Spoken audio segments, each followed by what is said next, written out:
Hello friends, welcome back to our English tutorial. Today I'm going to discuss descriptive English for teacher examination. ಯಾರೆಲ್ಲ ಇವಾಗ G P S T R exam ಬರಿತಾ ಇದ್ದೀರಿ G P S T R exam ಬರಿತಾ ಇದ್ದೀರಿ G P S T R P S T exam ಬರಿತಾ ಇದ್ದೀರಿ next H S T R ಬರಿತಾ ಇದ್ದೀರಿ ಎಚ್ ಎಸ್ ಟಿ ಆರ್ ಮತ್ತೆ ಕ್ರೈಸ್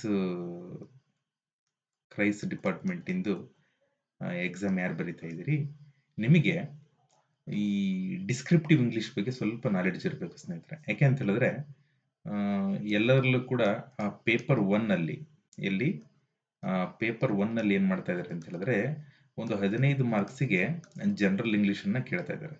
general English means English grammar ಇರುತ್ತೆ ಇಲ್ಲಿ. ನೆಕ್ಸ್ಟ್ ಪೇಪರ್ 3 ಅಲ್ಲಿ 50 ಮಾರ್ಕ್ಸಿಗೆ ಇಂಗ್ಲಿಷ್ ಪ್ರೊಫಿಷಿಯನ್ಸಿ ಟೆಸ್ಟ್ ಮಾಡ್ತಾ ಇದ್ದಾರೆ. ಇಂಗ್ಲಿಷ್ ಪ್ರೊಫಿಷಿಯನ್ಸಿನ ಟೆಸ್ಟ್ ಮಾಡ್ತಾ ಇದ್ದಾರೆ.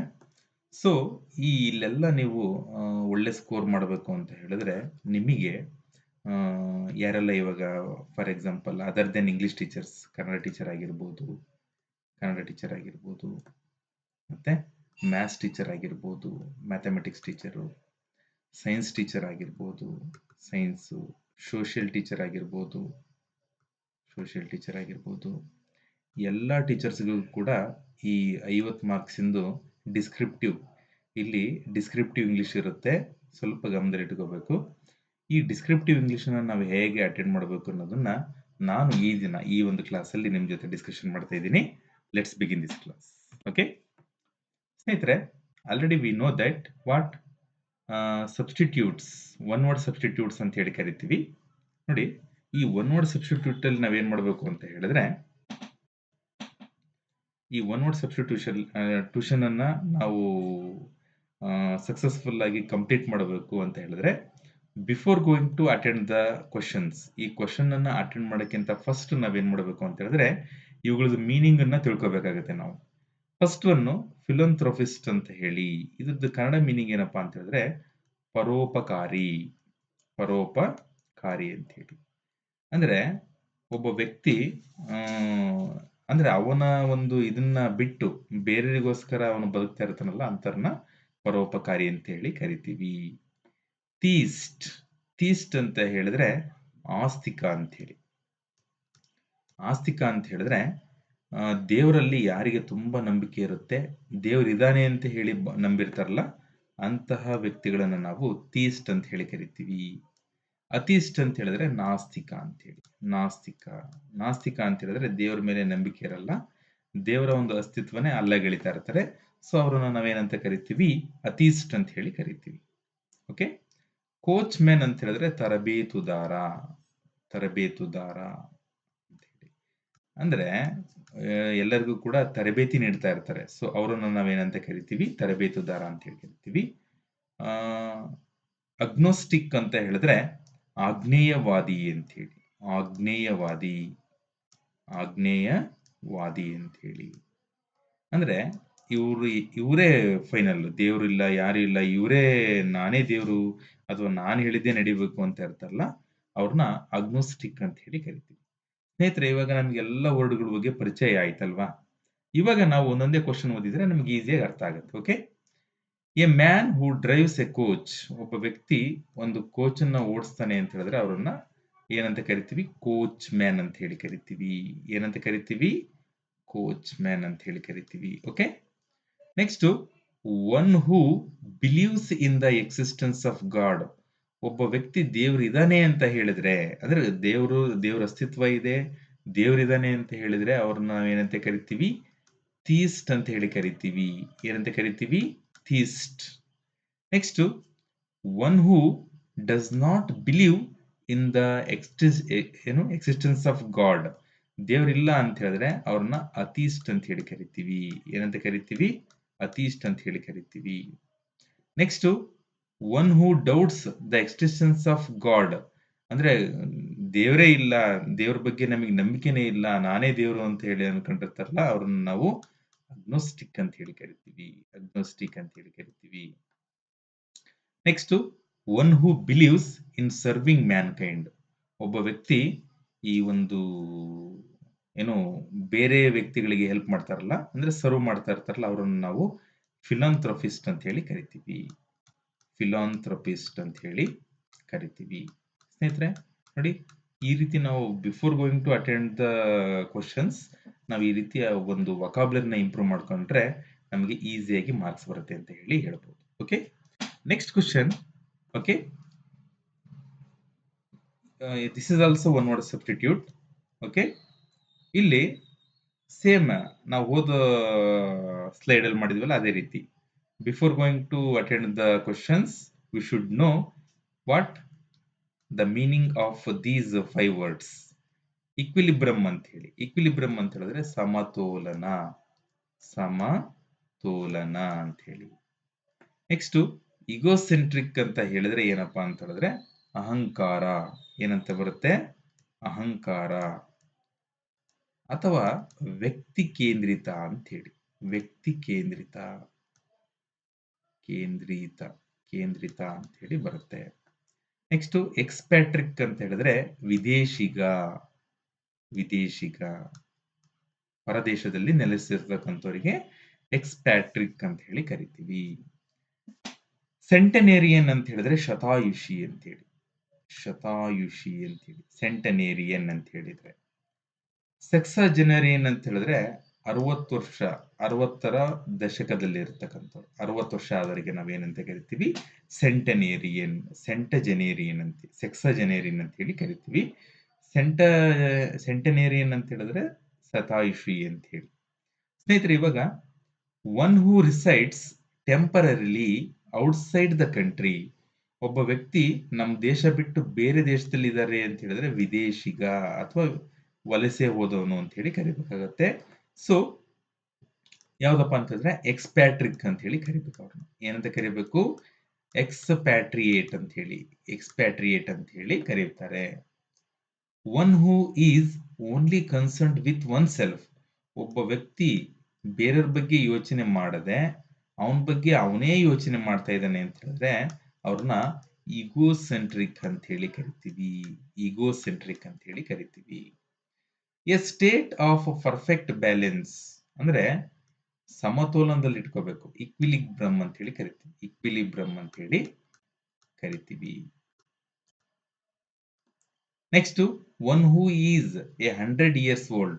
ಒಬ್ಬ ವ್ಯಕ್ತಿ 100 ವರ್ಷ ಆಯ್ತು ಅಂತ ಹೇಳಿದ್ರೆ ಅವ್ರನ್ನ ಶತಾಯುಷಿ, ಇಂಗ್ಲಿಷ್ ಅಲ್ಲಿ ಸೆಂಟನೇರಿಯನ್ ಅಂತ ಹೇಳಿ ಕರಿತೀವಿ. Centenarian. Next a person in his 60s. ಒಬ್ಬ ವ್ಯಕ್ತಿ 60ರ ದಶಕದಲ್ಲಿ ಇರ್ತಾರೆ ಅಂತ ಹೇಳಿದ್ರೆ ಅವರಿಗೆ ಸೆಕ್ಸಾಜೆನೇರಿಯನ್ ಅಂತ ಹೇಳಿ ಕರಿತೀವಿ. ಜೆನೇರಿಯನ್ ಅಂತ ಹೇಳಿ ಕರಿತೀವಿ. ನೋಡಿ, ಇವೆಲ್ಲ ಟ್ರಸ್ಟೆಡ್ ಬುಕ್ ಇಂದಾನೆ ನಾನು ನಿಮ್ ಜೊತೆ ಡಿಸ್ಕಷನ್ ಮಾಡ್ತಾ ಇದ್ದೀನಿ. ಮೇ ಬಿ ಯಾಕೆ ಅಂತ ಹೇಳಿದ್ರೆ ಗೋರ್ಮೆಂಟ್ ಬುಕ್ಸ್ ಇವೆಲ್ಲ ಗೋರ್ಮೆಂಟ್ ಬುಕ್ಸ್ ಆಗಿರೋದ್ರಿಂದ ಮೇ ಬಿ ಇವೇ ಬಂದ್ರು ಬರ್ಬೋದು, ಹೇಳಕ್ಕಾಗಲ್ಲ. Okay, next one more substitute is there. Before going to answer these questions we should know the meaning of these words. Surname ಅಂತ ಹೇಳಿದ್ರೆ ಉಪನಾಮ ಅಂತ ಹೇಳಿ ಕನ್ನಡದಲ್ಲಿ ಬರುತ್ತೆ. ಉಪನಾಮ ಅಂತ ಹೇಳಿ ಅಂದ್ರೆ ಈಗ ಫಾರ್ ಎಕ್ಸಾಂಪಲ್ ಇವಾಗ ನನ್ನ ಹೆಸರೇ ತಗೊಳ್ಳಿ, CM ಕಡೆಮನಿ ಅಂತೇಳಿ.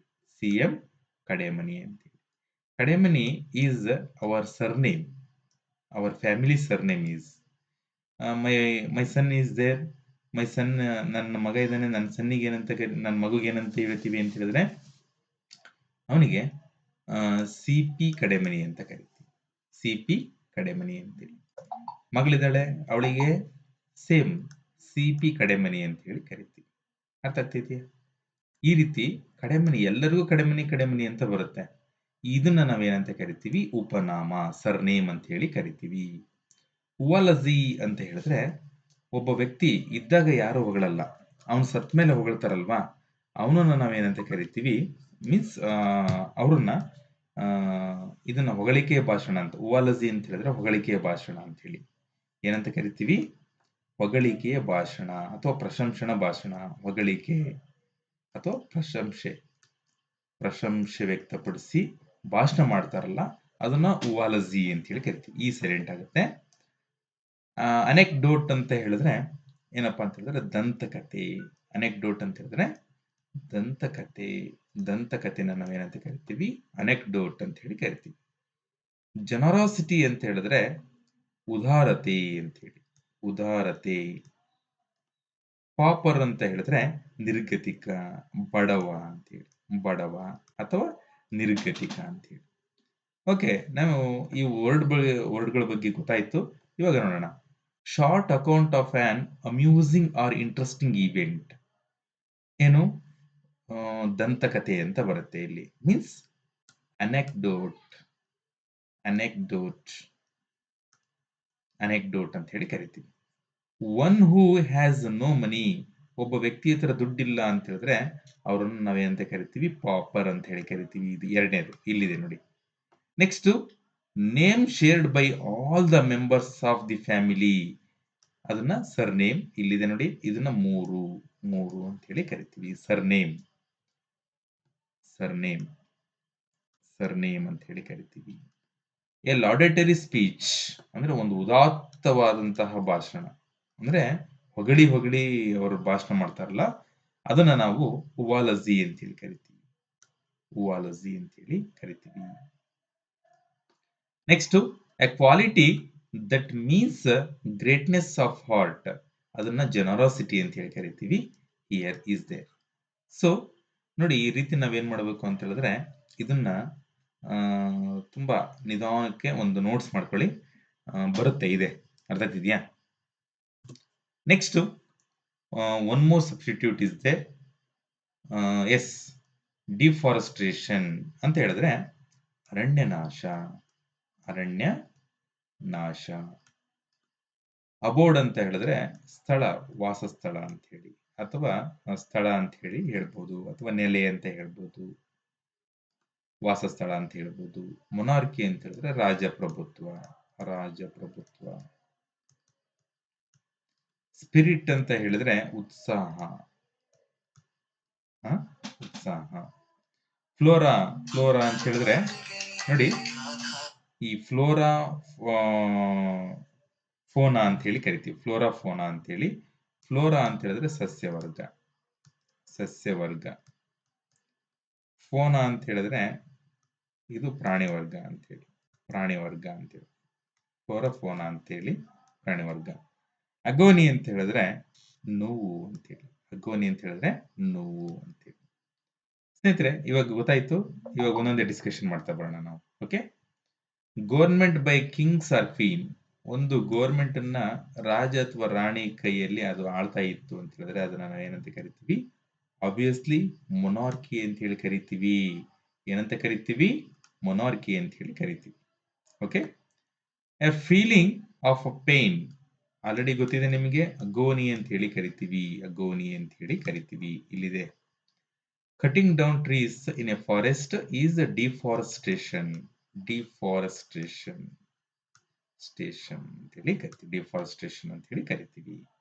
Plants in a particular region is called flora ಅಂತ ಹೇಳಿ ಕರಿತೀವಿ. ಫ್ಲೋರಾ. ಫ್ಲೋರಾ ಅಂತ ಹೇಳಿದ್ರೆ ಸಸ್ಯವರ್ಗ ಅಂತ ಹೇಳಿ. ಓಕೆ. ಇದಿಷ್ಟು ನೋಡಿ vocabulary along with one word substitute. ನೋಡಿ, ಎರಡೂ ಕೂಡ ನಾವು ಕಲಿತಾ ಇದೀವಿ ಇಲ್ಲಿ. ಒಂದೇ ಕಾನ್ಸೆಪ್ಟ್ ಅನ್ನ ಇನ್ 2 ವೇ ಅಲ್ಲಿ ಕಲಿತಾ ಇದ್ವಿ. ಸೊ ಒನ್ ಮೋರ್ ವೊಕಾಬ್ಲರಿಗೆ ಸಂಬಂಧಿಸಿದಂತೆ ಈ ಒಂದು ಪ್ಯಾಸೇಜ್ ಅನ್ನ ನಾವು ಇವಾಗ ಏನ್ ಮಾಡ್ಬೇಕು ಅಂತಂದ್ರೆ ಅರ್ಥ ಮಾಡ್ಕೋಬೇಕು ಅಂತಂದ್ರೆ ಈ ವರ್ಡ್ಸ್ ಅರ್ಥ ಇರ್ಬೇಕು ನಮಗೆ. ಸ್ಪಿರಿಚುವಲ್ ಅಂತ ಹೇಳಿದ್ರೆ ಆಧ್ಯಾತ್ಮ ಅಂತ ಹೇಳಿ ಗೊತ್ತಿದೆ ನಿಮಗೆ. ಆಧ್ಯಾತ್ಮ ಅಂತ ಹೇಳಿ. ಮತ್ತೆ ಸೂಪರ್ಸ್ಟಿಷಿಯಸ್ ಅಂತ ಹೇಳಿದ್ರೆ ಮೂಢನಂಬಿಕೆ. ಮೂಢನಂಬಿಕೆ. ನಂಬಿಕೆ ಅಂತ ಹೇಳಿ. ಅರ್ನೆಸ್ಟ್ ಅಂತ ಹೇಳಿದ್ರೆ ಶ್ರದ್ಧೆ. ಅರ್ನೆಸ್ಟ್ ಅಂತ ಹೇಳಿದ್ರೆ ಶ್ರದ್ಧೆ. ಡಿಸ್ಪೈರ್ ಅಂತ ಹೇಳಿದ್ರೆ ಹತಾಶೆ. ಹತಾಶೆ. ಪ್ರೀಚ್ ಅಂತ ಹೇಳಿದ್ರೆ ಉಪದೇಶ ಅಂತ. ಉಪದೇಶ. ಓಕೆ. ನಾವು ಈಗ ನಾವು ಇದನ್ನ ಓದ್ಕೊಂಡ್ಬಿಡೋಣ. Ramakrishna Paramahamsa is a very well known dash leader. Spiritual leader ಅಂತ ಬರ್ಬೋದಾ? Yes, very good. Spiritual leader. Whenever people whenever people in despair, ಹತಾಶೆಲಿದ್ದಾಗ. ನೋಡಿ, ಜನಗಳು ಯಾವಾಗ ಹತಾಶೆಲಿರ್ತಾರೆ, ಅಪ್ರೋಚ್ಡ್ ಹಿಮ್, ಇವನ ಹತ್ರ ಬರ್ತಾ ಇರ್ತಾರೆ. he would say that they must be, ನೋಡಿ, ಅರ್ನೆಸ್ಟ್. ನೀವು ಈ ತರ ಹತಾಶೆ ಆಗೋ ಕಾರಣ ನಿಮಗೆ ಶ್ರದ್ಧೆ ಇರಲ್ಲ. ಶ್ರದ್ಧೆ ಇಟ್ಕೋಬೇಕು in their belief in the divine. ಆ ಒಂದು ದೇವರಿದ್ದಾನೆ, ದೇವರಲ್ಲಿ ನಂಬಿಕೆ ಇರಲಿ ಅನ್ನೋದು, ಶ್ರದ್ಧೆ ಇರಲಿ ಅನ್ನೋದು ಇವ್ರ ವಾದ ಆಗಿರುತ್ತೆ. he also used to preach, ಬರೀ ಅವರು ದೇವರಲ್ಲಿ ನಂಬಿಕೆ ಇರಲಿ ಅಂತ ಹೇಳಲ್ಲ, ಅದ್ರ ಜೊತೆಗೆ ಬೇರೆ ಬೇರೆದನ್ನೆಲ್ಲ ಉಪದೇಶ ಮಾಡ್ತಾರೆ. ದಟ್ ಬಿಲೀಫ್ ಇನ್ ಏನು, superstitious may not take any one forward. ಯಾರಲ್ಲಿ ಮೂಢನಂಬಿಕೆ ಇರುತ್ತೆ ಅವ್ರು ಯಾವತ್ತೂ ಕೂಡ ಮುಂದುವರಿಯಕ್ಕೆ ಬಿಡಲ್ಲ ಅನ್ನೋದು ಈ ಒಂದು ಏನು ಪ್ಯಾಸೇಜಿನ ಸಾರಾಂಶ ಆಗಿದೆ. ಈ ರೀತಿ ನಾವೇನ್ ಮಾಡ್ಬೇಕು ಅಂತ ಹೇಳಿದ್ರೆ, ನಾವ್ ಏನೇ ಓದಿದ್ರು ಕೂಡ ಅಲ್ಲಿ ನಾವೇನ್ ಮಾಡ್ಬೇಕು, ನಮಗೆ ಡಿಫಿಕಲ್ಟ್ ವರ್ಡ್ಸ್ ನ ಅಂಡರ್ಲೈನ್ ಮಾಡ್ಕೊಂಡು, ಅಥವಾ ಅದನ್ನ ಒಂದು ನಾವು while we reading passages or one word substitution or anything, ನೀವೇನ್ ಮಾಡ್ಬೇಕು ಅಂತ ಹೇಳಿದ್ರೆ, ನೀವ್ ಏನೇ ಡಿಫಿಕಲ್ಟ್ ವರ್ಡ್ಸ್ ನ ಫೈಂಡ್ ಮಾಡಿದ್ರು ಕೂಡ ಅದನ್ನ ಆನ್ ದ ಸ್ಪಾಟ್ ಅದನ್ನ ನಾವೇನ್ ಮಾಡ್ಬೇಕು, ಹುಡುಕೊಂಡು ಅದ್ರ ಮೀನಿಂಗ್ ನೋಡಿಕೊಂಡು ಮುಂದೆ ಹೋಗ್ಬೇಕಾಗತ್ತೆ. ಅವಾಗ ನಮಗೆ ಈ ಇಂಗ್ಲಿಷು ಕರಗತ ಆಗುತ್ತೆ ಅಂತ ಹೇಳ್ಬೋದು ಸ್ನೇಹಿತರೆ. ಓಕೆ, ಇದಾಗಿತ್ತು ಇವತ್ತಿನ ಕ್ಲಾಸಸ್. ಏನೇ ಡೌಟ್ಸ್ ಇದ್ರೂ ಕೂಡ ಕಮೆಂಟ್ ಬಾಕ್ಸ್ ಅಲ್ಲಿ ಹಾಕಿ, ನಾನು ನಿಮ್ ಜೊತೆ ಸದಾ ಟಚ್ ಅಲ್ಲಿ ಇರ್ತೀನಿ ಅಂತ ಹೇಳ್ತಾ ನಮಸ್ತೆ ಸರ್, ಧನ್ಯವಾದಗಳು.